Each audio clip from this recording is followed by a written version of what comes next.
Hello guys, I'm Krishna and today I welcome you all on behalf of CSI Chapter 4 of Vit-Ap University. So we'll take a look at a very basic Python topic today. It is very short, it won't be a very long video. So it is kind of short, so do watch it completely. So we'll take a look at a string method today which is .count. It is inbuilt function made by Python. It is part of Python package. So I'll just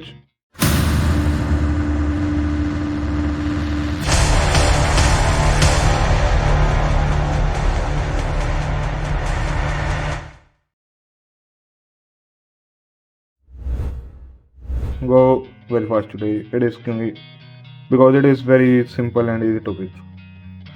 I am defining a as some variable.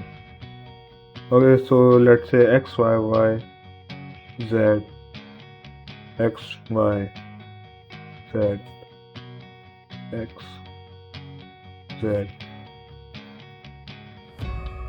So what I'm gonna do, I'll tell you how to use .count method. So what I'm gonna do is I'll just do a dot, and now I'll use count method. For this you have to just write count, and within parentheses, first of all you have to give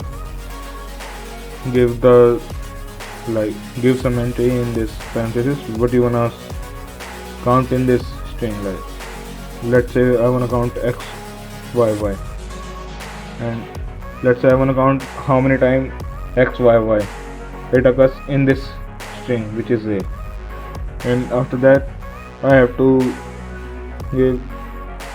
give a coordinate, give an index.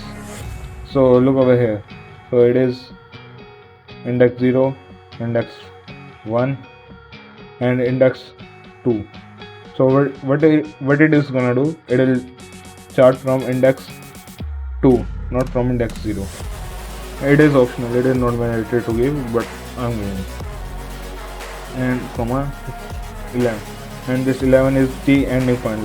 It is, so it will search from 2 to 11 in this string which is a. So let's run it. Yeah, you can see it is 0. How is it 0? Because it is searching from index 2 which is this y up to index 11. I think it is this one, I'm not sure though. So what it will do, you can see x, y, y, it isn't available in this string from index 2 to 11. That's why it is printing out 0, and this isn't compulsory to give. If I remove it and I just run the code, it is giving out 2, which is this thing with there and here. I hope it is clear to you guys. If you still have any doubt, you can just rewind the video, take another look at it, and till then, bye bye. See you guys in the next video. Thank you.